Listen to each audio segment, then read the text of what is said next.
found guilty by a Minnesota jury for using the N-word. This was disorderly conduct. So was found guilty of disorderly conduct. Count 1 towards the child, not guilty. Count 2 towards the videographer, guilty. Reminder that the videographer is a Somalian predator who is charged with raping a teenage girl, but was let go. This is actually true, by the way. And so this is the person. Sexual assault case against Rochester men dismissed. So this is, again, this is a person, he raped, I think it was a 16-year-old girl, if I'm right about that. Yeah, previously charged with raping a 16-year-old girl after she ran away from her foster home. Imagine running away from your foster home and then this piece of shit rapes you, right? I mean, that's it. This is Minnesota. Well, again, so like, let's listen to, this is the defense attorney talking about it. Here we go. Let's watch this. This video is pretty popular. Verdict today. I think it's pathetic. I think it's sad. I think it's sick. I think, What's your reaction to the verdict today? I think it's pathetic. I think it's sad. I think it's sick. I think shocked. I've never had a trial where they keep people. This is a misdemeanor, by the way, till 10:30 at night. Never even heard of that one before. Wow. Most courts, most counties, what they do is around 4:30, 5 o'clock is they say, okay, we're going to send the jurors home. They got kids, they got families, they got things to do. No, we're keeping them. I've never heard of that before. So that alone, I know this is a thing, I guess, Olmsted County, they do this. I thought that was bizarre. But the verdict itself, let's make something clear here. Let's make something very clear. She's acquitted, not guilty, right? Not guilty with the child. The state reads a 5-minute victim impact statement about the child? She was acquitted about the child. She's convicted on the count involving the cameraman, who they never called to testify. Keep this in mind. They never called the cameraman to testify. This judge prohibited us from telling the jury that Shire Jamali had a GoFundMe page, $340,000. He testified that it was done in May last year, done. That's not true. There's a link on the bottom of the page that He's still farming money for it right now. Goes to another open account. My investigator hit the link last night, donated $10. It's open. You can donate right now. You can donate right now to Shire Jamali's GoFund page right now. It's open. So you can give him money for being called the N-word? He testified under oath and perjured himself. He perjured himself over and over and over and over again. This was without any stretch of the imagination. It was like I was fighting the prosecutor and the judge. It was like I'm taking on two parties at the same time. The judge and the prosecutor. It was very bizarre. Very bizarre. GoFundMe. Huge, worldwide, giant. It's like Google, right? This is so big. My investigator was going to testify that this page with Shire Jamali's name on it. 5-year-old. The kid's 9. 5-year-old. $340,000 he raised. The judge would not let me show it to a jury. Sorry. The judge would not let me show it to the jury.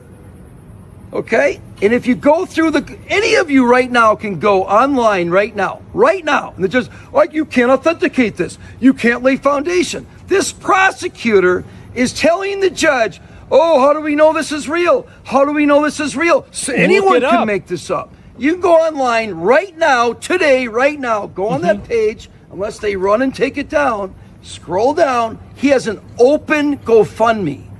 He said on the stand he does not. He lied and lied and lied and lied. This entire thing's a shakedown. They ought to be ashamed of themselves. The prosecutor should be ashamed of himself. The judge should be ashamed of herself. I had a battle here for 4 days. I don't think that they should be ashamed of themselves. I think that I think that you need to hold these people accountable for making decisions like this. And until we're willing and we have people don't have the stomach to hold judges accountable yet. They don't. They're not willing to do it yet. stupid It's a misdemeanor. her. Yeah, it was a woman. It was a white woman. Disorderly conduct. This is nuts. This was crazy. I think. 340,000. Nope. Can't show the jury. 5-year-old. The kid was 9. His name's on it. Can't authenticate it. Still open account. So we're going to appeal it. We will appeal it. Good. We have so many appellate issues, I don't even know where to begin. Judges screaming at me during the trial. Judges interrupting me every time I want to make a record.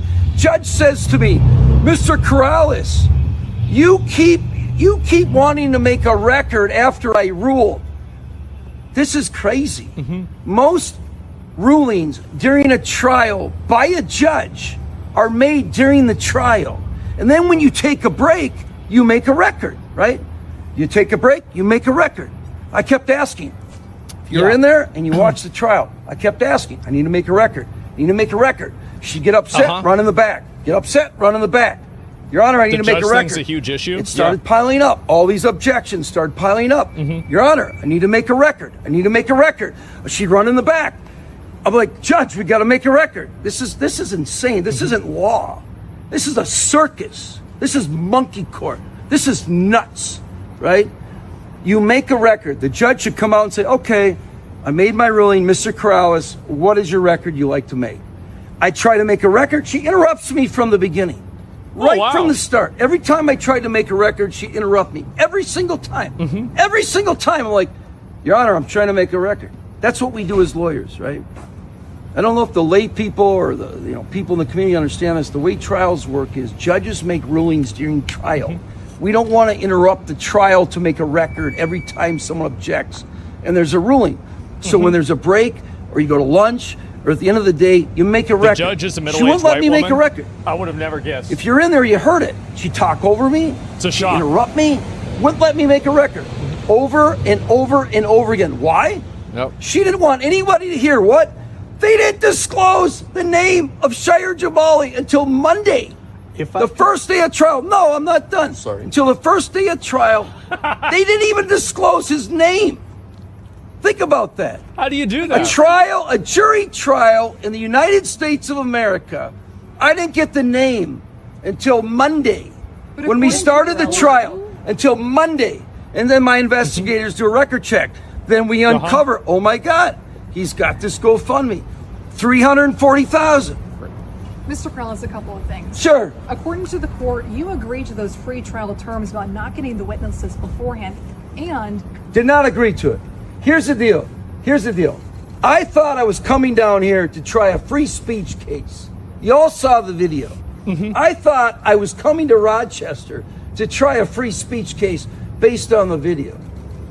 Then it took on an entirely different, it just turned, right? Mr. Jamali takes the stand. Wouldn't answer any question I asked him. He sat there like this. I don't understand. He looked at his interpreter. I don't understand. He has an interpreter. Oh my God.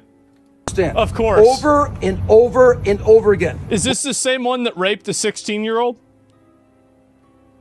When the prosecutor asked him a question, he had no problem through the interpreter understanding. Yeah. Never had a problem. Isn't it crazy that we let this happen? Isn't that insane?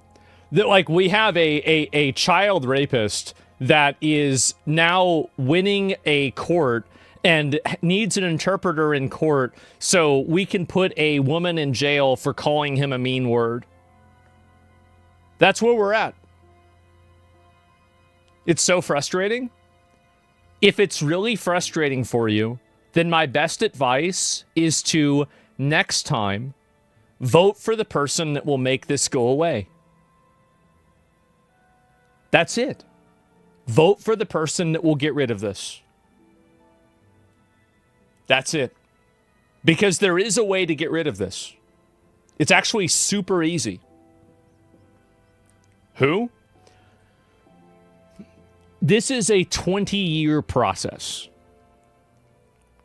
And you have to begin, I think that the process began in 2022. I would argue that when Elon bought Twitter, the process began. You could argue when Trump won the first election, it began. I don't really think that's true because you had COVID.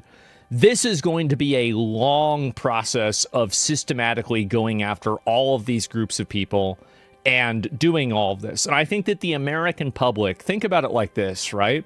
How many people wanted every single illegal alien deported in 2016? Like less than half of how many want it now. So I think that you really underestimate the power of a changing consensus and how the population's feelings will shift over time. So, like, what seems unthinkable now will become commonplace in 5 or 10 years. You might not imagine it. You might not even know what it is. Even I don't always know what it is. Nobody does. But it's going to happen. In a just world, this case wouldn't exist because the defendant wouldn't be free? Yeah, of course, right? It wouldn't have even happened. And here's another bonus event. We're going to talk about this after the video. The 9-year-old had an ankle monitor. Problem understanding. Not one time. I put the detective on the stand. Detective, did he ever have a tough time understanding you? Never had a tough time understanding him. Never had a tough time. Not one time did the detective have any problems understanding. You were in the jury room, or in the trial. You were in the courtroom. You were in the courtroom. You're in the courtroom. He acted like he didn't understand any question I asked him. Every single question was like, how convenient. It's like, huh? They went on and on and on. This is a fraud. This whole thing's a fraud. The cameraman? The cameraman! By the way, let's make something clear. They didn't convict him with the child. Your headlines can be about the child. No, they convicted her on the video with the cameraman.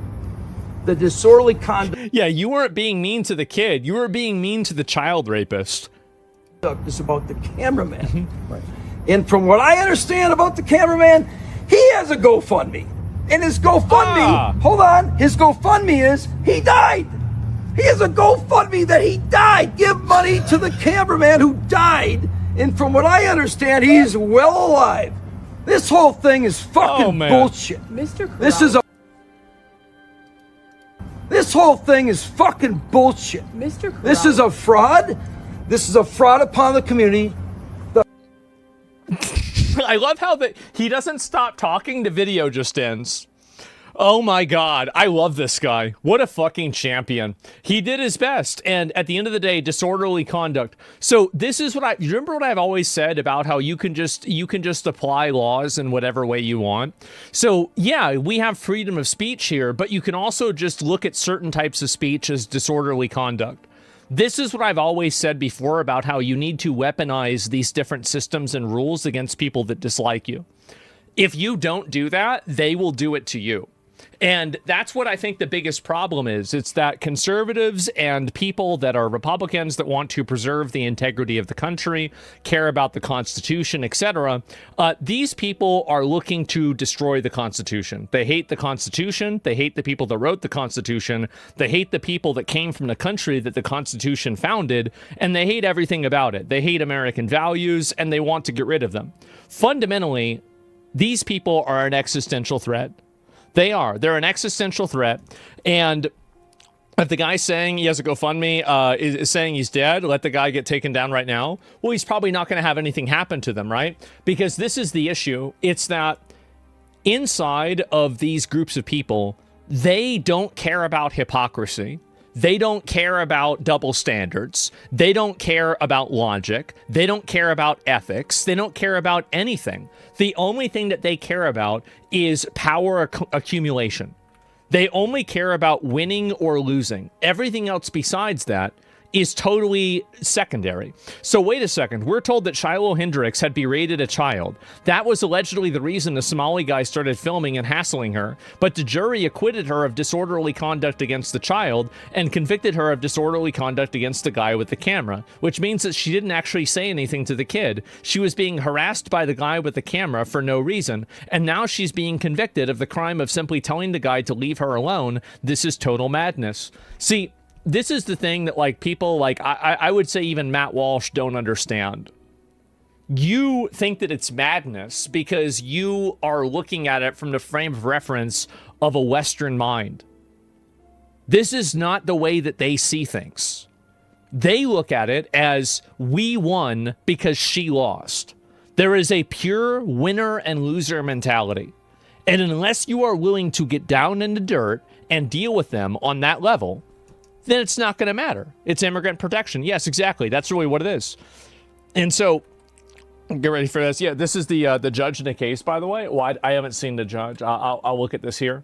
So let's take a walk to the American justice system. Shamarke Omar is the Somali man who filmed Shiloh Hendrix in July.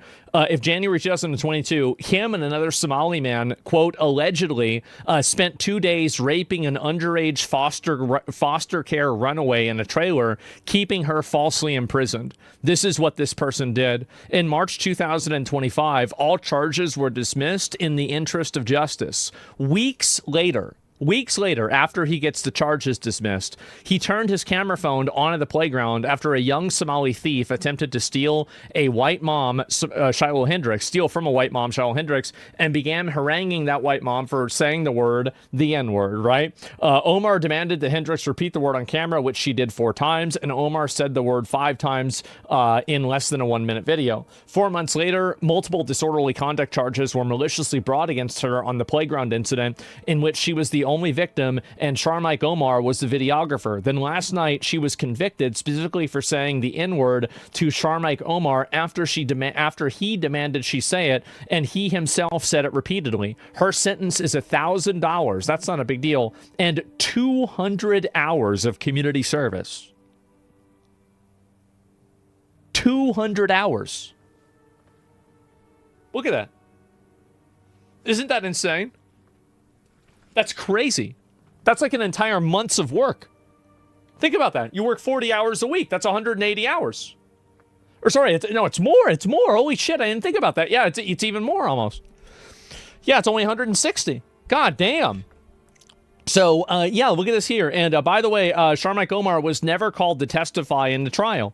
But don't worry, that's not all the justice that we have in store for today. Keep in mind the substance of Shiloh's crime as well as her sentence as we move forward. Rewind to 2020. That's when Sharmike Omar, our favorite Somali videographer, along with another Somali friend of his, separate from his alleged co-raper, committed a violent assault in the street. Oh, well, there it is. So this is the second time that he's committed a crime as well.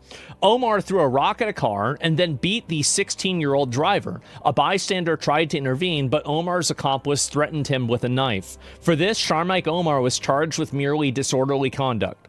So he got charged for the same thing that she got charged for, but he beat the shit out of somebody, and she said a word.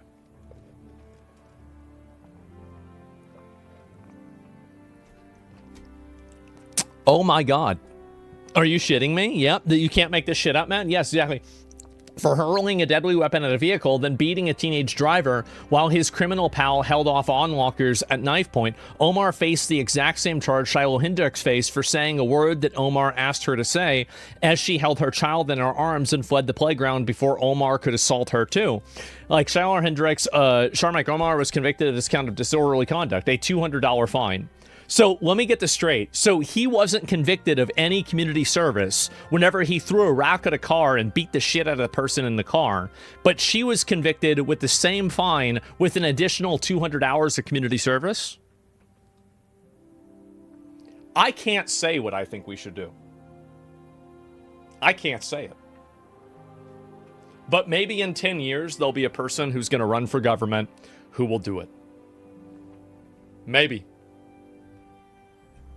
But I will say this. The way this needs to be solved needs to be so definitive that it will never happen again. It will never happen again. Not in 1,000 years.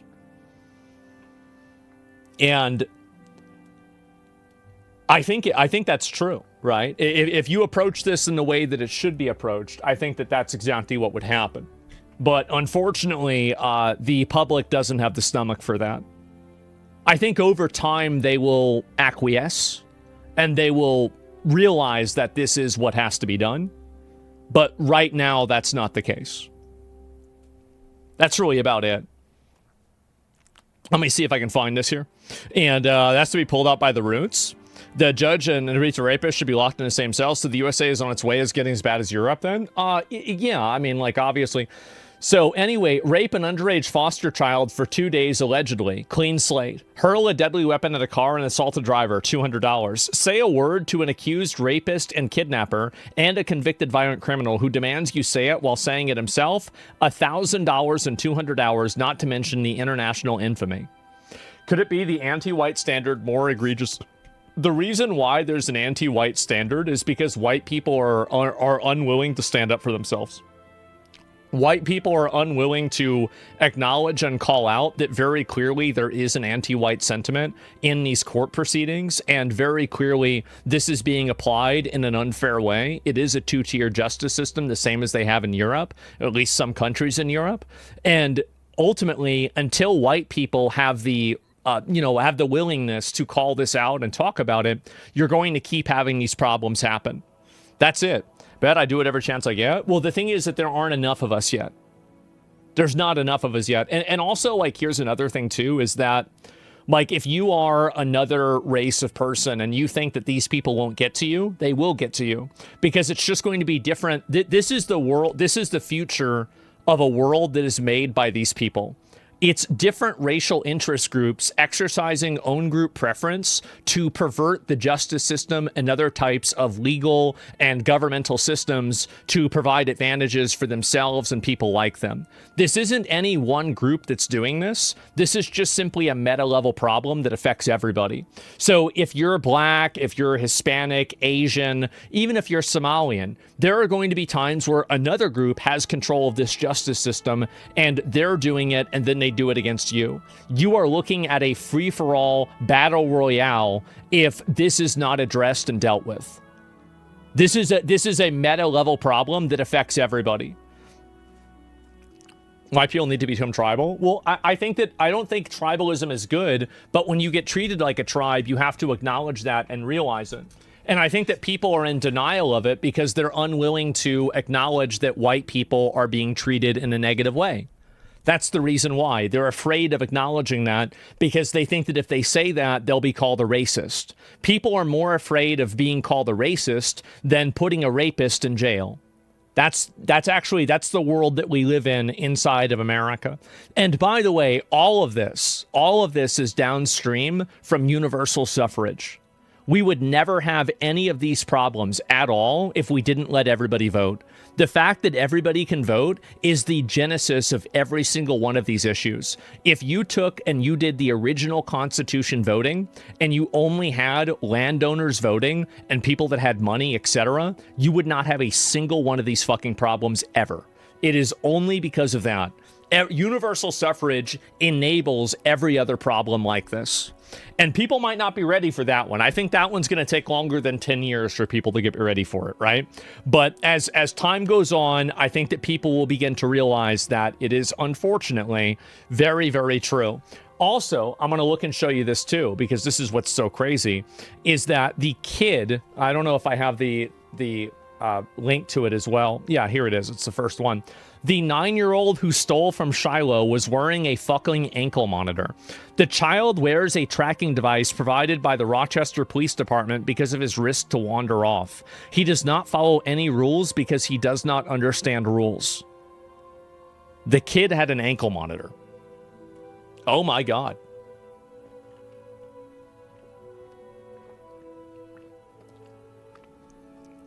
That's crazy. Oh my God. And done by intelligence, I could get on board with, but not landowners. Poor people need representation, even if a bunch of them are retarded. I am not interested in your morality. I am interested in outcomes. The outcome right now is that we have bad elections, we have bad candidates, we have bad representation, and I think all of that is downstream from the fact that we have a mostly uneducated, stupid, emotional, brain-dead voting population. That's the main problem. Every other problem is downstream from that. Do you see this doing damage to the Somalian community because all the post-trial facts coming out? No, you can't do damage to that community. Ultimately, everybody already has whatever opinion they're going to have. I'm not really going to see anything change or be any different or something like that. I have no idea about it. And current Republicans are lazy as fuck. Well, I think that current Republicans are still concerned with the way that they're perceived by the media and the optics of what they're saying. And I think that until you have somebody who's willing to do things regardless of the optics, you are going to continue having this happen. I've said this before, but optics are allowing your enemy to choose how you lose. The optics of something like, why should you want the people that you don't like to be happy with what you're doing? It doesn't even make sense. The only way that these people will accept you doing something counter to them is if they think they can undo it before. Optics are something that are created by your enemy, and they're used to constrain your behavior. That's really what happens. What's universal suffrage? It means the right for everybody to vote. I would take that right away. I think almost 80% of the population of the United States should not be allowed to vote. And I'm a liberal guy. There's a lot of other people that would say like 90 or 95. But I'm being reasonable and I'm saying 80%. If you did that and you cut down the bottom 80%, we would have none of these problems ever again. But voting isn't all an emotional point. I have a video for later. This channel's a gold mine. Let me see if I can find this. I don't know what this is yet. So universal voting. Yeah, exactly. If you know what suffrage means, you're a prime example of why people should not have the ability to vote. Well, to be fair, that person might not be an American, so they might not even know. So it's not that big of a deal. Vote fatigue. Man.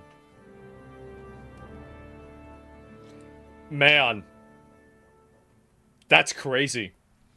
Maybe I should watch this. Let me see if I can find it here. I'm going to look at it. And we can't even follow the voting laws that exist. Illegals and dead people vote. Yeah, I know. It's a huge problem. So I'm going to ask you a question because this is, it seems like landowners, rich people specifically aren't the ones that should have the power. It's not morals. It's pretty easy to see who would be a problem. So, okay, let me just go ahead and ask you something. This is a very simple yes or no question. Do you think that we would get a higher quality of candidate if you only had landowners voting in America? And I'm not even advocating for this. I'm just saying I think that there should be other levels of accountability. But do you think that we would have better or worse candidates?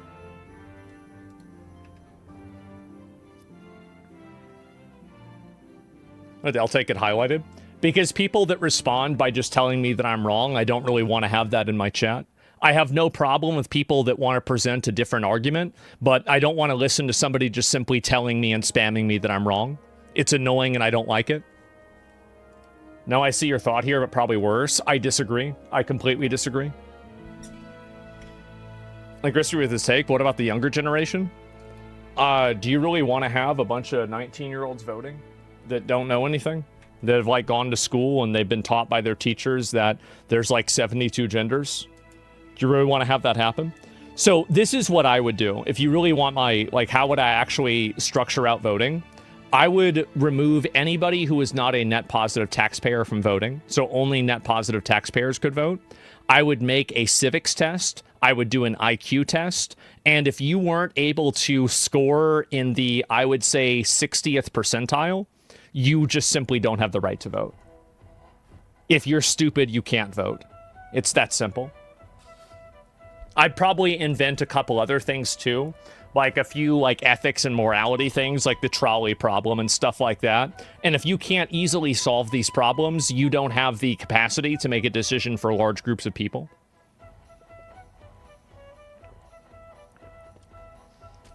So like I just use the landowners as an example. I don't want to go and like I don't want to argue that for a long time because that's reductive, right? I don't even think that.